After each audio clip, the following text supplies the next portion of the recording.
33 പള്ളികൾ തലശ്ശേരി കലാപത്തിൽ തകർക്കപ്പെട്ടു. ഇപ്പോഴും മാർക്സിസ്റ്റ് പാർട്ടിയുടെ പ്രവർത്തകർ പറയുന്നത് കലാപമെന്ന് നടത്തിയിരുന്നത് സംഘപരിവാരും RSSുമായിരുന്നു എന്നാണ്.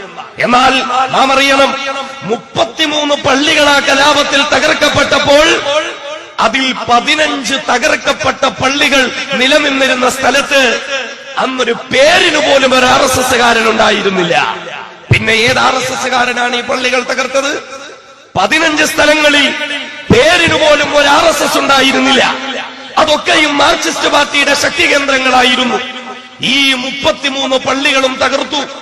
നമുക്ക് പിന്നെ 525 FIR റിപ്പോർട്ടാണ് വിധേയത്തിൽ കമ്മീഷൻ പൊതുജനത്തിന്റെ മുന്നിലേക്ക് വെച്ചത്.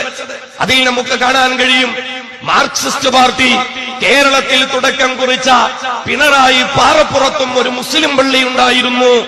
ഡിസംബർ 30 ആ മുസ്ലിം പള്ളി ആക്രമിക്കപ്പെടുകയുണ്ടായി.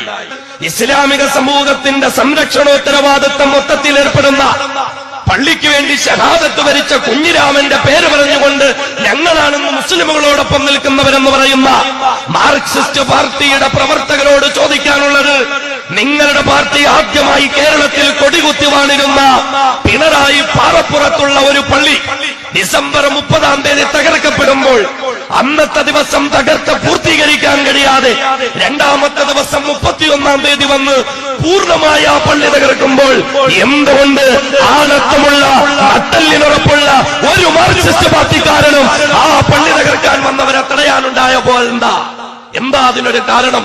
അവസാനം അന്വേഷണമൊക്കെ നടന്നിട്ട് പ്രതികളെ സമൂഹത്തിന്റെ മുന്നിലേക്ക് കൊണ്ടുവരുമ്പോ നമുക്കറിയോ, സംഘപരിവാരം പൊളിച്ചു കളഞ്ഞു എന്ന് പറയുന്ന പള്ളികളുടെ ലിസ്റ്റിൽ ഈ പള്ളിയും എടുക്കുമ്പോ ആ തകർത്ത് കളഞ്ഞ കുറ്റവാളികളുടെ പേര് പുറത്തു വരുമ്പോ കേരളത്തിന്റെ ഇന്നത്തെ ബഹുമാന്യനായ മുഖ്യമന്ത്രി പിണറായി വിജയൻ സഖാവിന്റെ സഹോദരൻ പിണറായി കുമാരനും അതിലൊരു പ്രധാനപ്പെട്ട പ്രതിയായിരുന്നു അത്രേ.